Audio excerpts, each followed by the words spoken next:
دو تا مرد متأهل که به امیرای 206 سوار گفتن زک، با اینکه جفتشون زن و بچه دارن ولی بازم چش و چالشون تو اندام دخترای دور برش.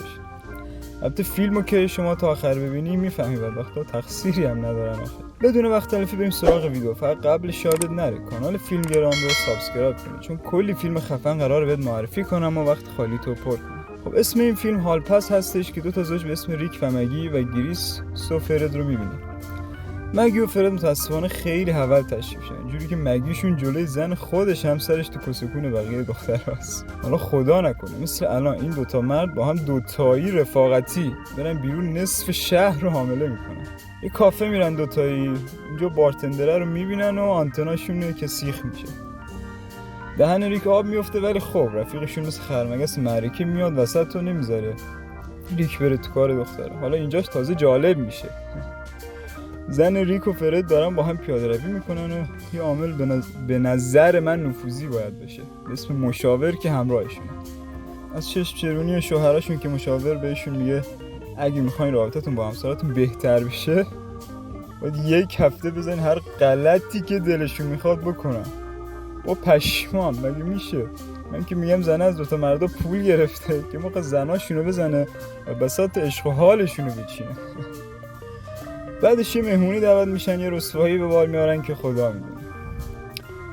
دوتا یه جا خلوت میکنن، با هم شروع میکنن به اون چی که تو مهمونی دیدن، ولی خب خبر ندارم اونا اگه داشتن راجع به اندامشون صحبت میکردن از طبقه بالا صداشونو میشنیدن و اینجور چیزا.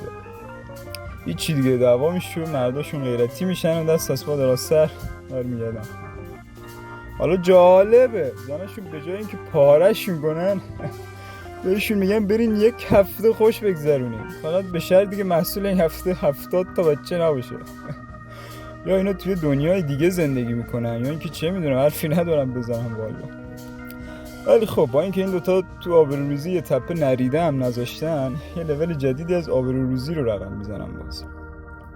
این بنده خدا آخر شبی نشسته بوده تو ماشینش، داشته با خودش ور میرفته، چشاشم بسته بوده تو رویاهاش با کیم کارداشیان رو تخت بود و آره که پلیس میاد سراغش و دست به خوشتک جلو کل محل میگردوندش و دیگه آبرویی براش نمیمونه. بعدش دوتای پا میشن میرن زمین گلف که مثل این آدمای مولتی میلیونر چوسی بیان و بتونن دوتا مخ بزنن. این خب رفیق معتادشون که بیشتر میخواد از این بچه خرخونای مدرسه‌ای باشه، منزه 2 برابر ذخیره انبار خدا بیامرز پابلو اسکوبار تریاک برمیداره و میاره. اینا هم که جوگیر دیگه همه رو میرن بالا و چت میشن و بازم هیچی دستگیرشون نمیشه. حالا اینجا ماجرا خنده‌دار میشه.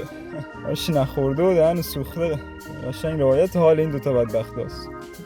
اون سر شهر زناشون که با هم بودن با خودشون میگن اینا چرا با هر کی دلشون میخواد برن حال کنن ولی ما اینجا بشینیم با تخممون یه قل دو قل بزنیم.